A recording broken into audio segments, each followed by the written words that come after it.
তারা মনে করে যে তারা প্রতারিত হয়েছে। অনেকেই বলেছে এই কথাটা। বাক স্বাধীনতা অনেক বৃদ্ধি পেয়েছে, কিন্তু সেই বাক স্বাধীনতার ভয়েই তারা আজকে চুপ করে আছে। বুঝেছি না। কি মনে করেন আপনারা যে কি হয়ে গেছে বাংলাদেশে? জুলাই কি চেয়েছিল? আর আপনারা কি পেলেন? যা চেয়েছি ঠিক তার উল্টো পেয়েছি। যদিও আমি কিছুটা বুঝেছিলাম আগেই, তবে আমার সমবয়সী যারা আছে তারা তা বুঝেনি। তারা এখন অনেকেই যাচ্ছে সংশোধন করতে, কিন্তু পারছে না।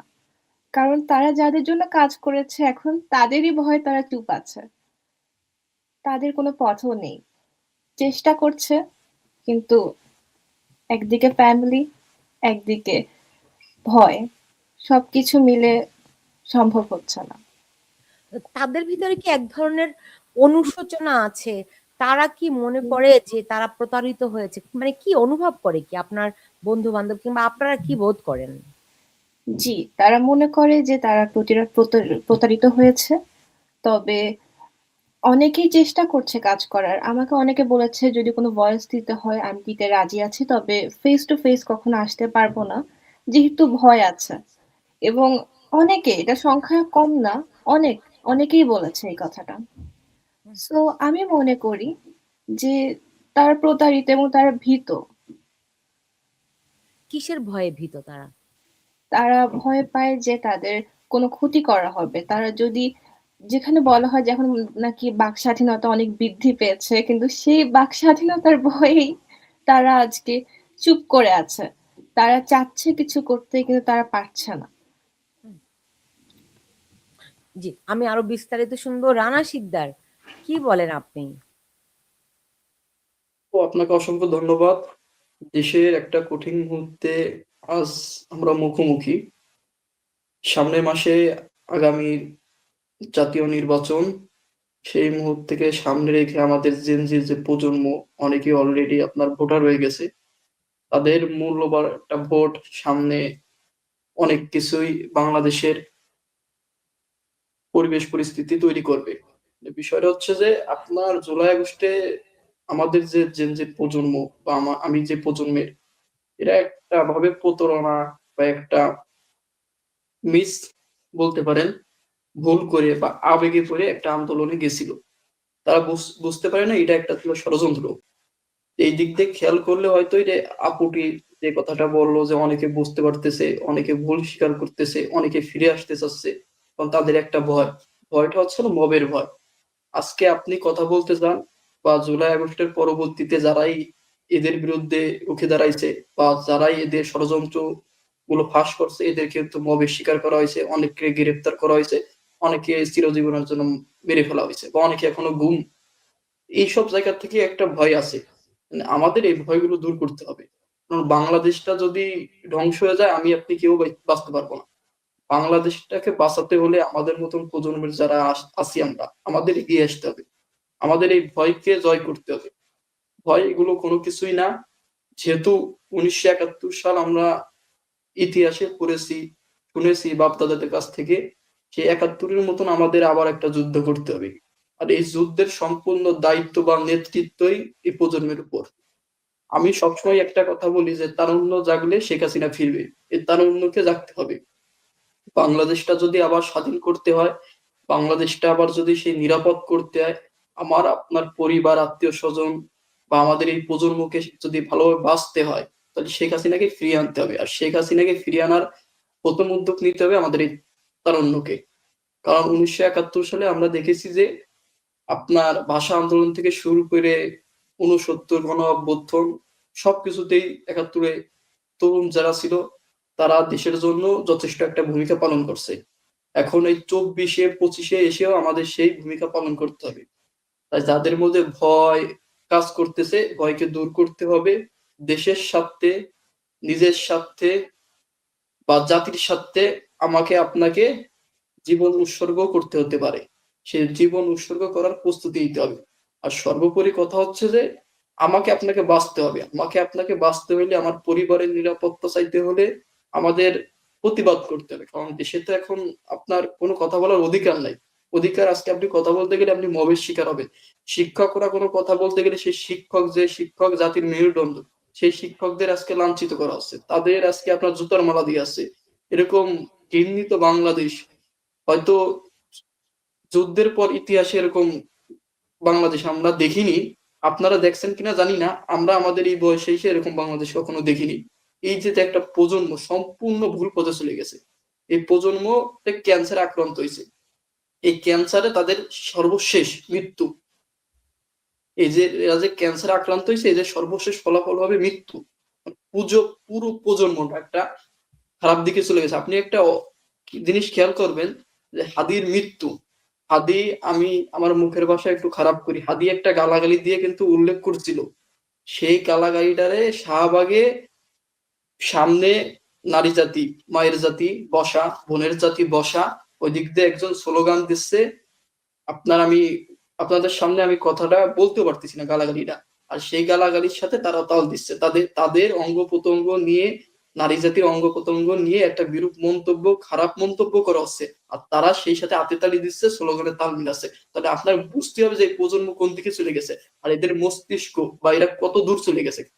এই প্রজন্মকে ফিরে আনতে হবে। আমার, আপনার বা আমাদের মতন যারা আছে তাদের, যারা ভুল পথে গেছে তাদের বোঝাইতে হবে, যারা ফিরে আসতে চায় তাদের সাহস দিতে হবে, তাদের পাশে থাকতে হবে। হতাশার কোনো কারণ নাই, কারণ মাননীয় প্রধানমন্ত্রী শেখ হাসিনা যেহেতু আছেন, আর বাংলাদেশ ছাত্রলীগ আপনার সাধারণ শিক্ষার্থীদের দল। যে কারো যে কোনো সমস্যা হলে আমাদের জানানো হোক, বা সাদ্দাম ভাই আছে বা আমাদের সিনিয়র বড় ভাইদের যারা আছে তাদের জানানো হোক যে একটা মেয়ে কথা বলতে চায় বা একটা ছেলে ভুল বুঝতে পারছে, তারা ফেরত আসতে চায়, তারা তাদের ভুল স্বীকার করতে চায়, তাদের এই সমস্যা। আমরা আশা করি বাংলাদেশ ছাত্রলীগ ও আমাদের জায়গা থেকে আমরা তাদের পাশে দাঁড়াবো এবং সর্বোচ্চ দিয়ে তাদের জন্য করার চেষ্টা করবো।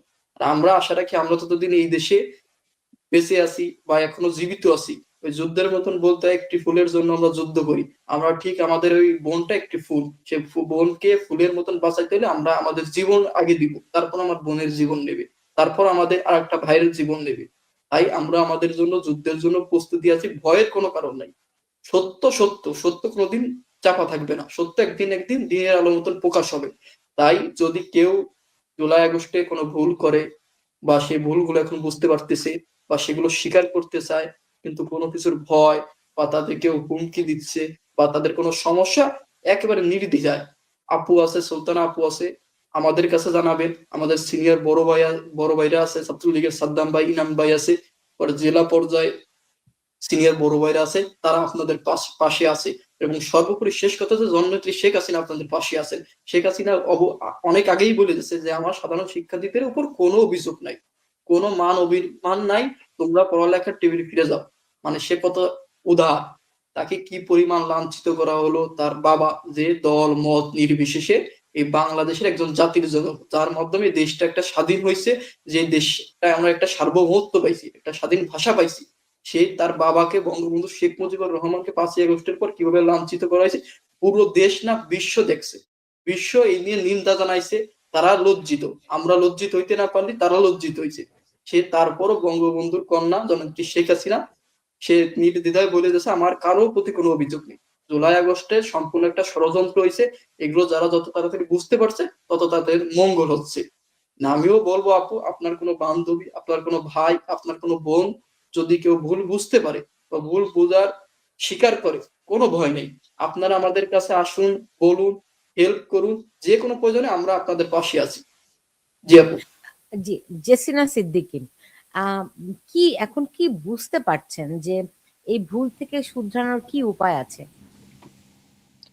এই ভুল থেকে শুধরানোর জন্য আমাদের ঐক্য হতে হবে, ঐক্যবদ্ধ হতে হবে। আমাদের যে তরুণ সমাজ তাদের ঐক্যবদ্ধ হতে হবে। যদি আমরা ঐক্যবদ্ধ হতে পারি এবং আমরা বুঝতে পারি যে কোনটা ভুল কোনটা ঠিক, এবং অলরেডি তো অনেকে বুঝেছে, বেশিরভাগ সংখ্যা কিন্তু বুঝেছে।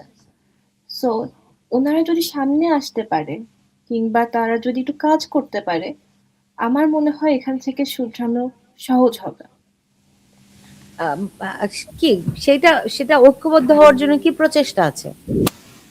তাদের আশ্বাস দিতে হবে যে কোনো তাদের কোনো ক্ষতি হবে না, কেননা মানুষ ভয় পায়, ভয় পায় যে তাদের কোনো ক্ষতি হয়ে যাবে।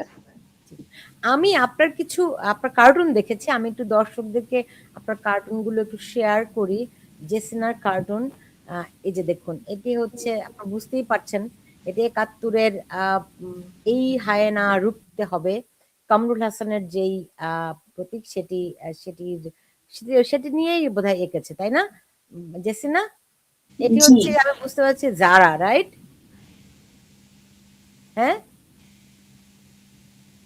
জি তারপরে মাহফুজ আলম, রাইট?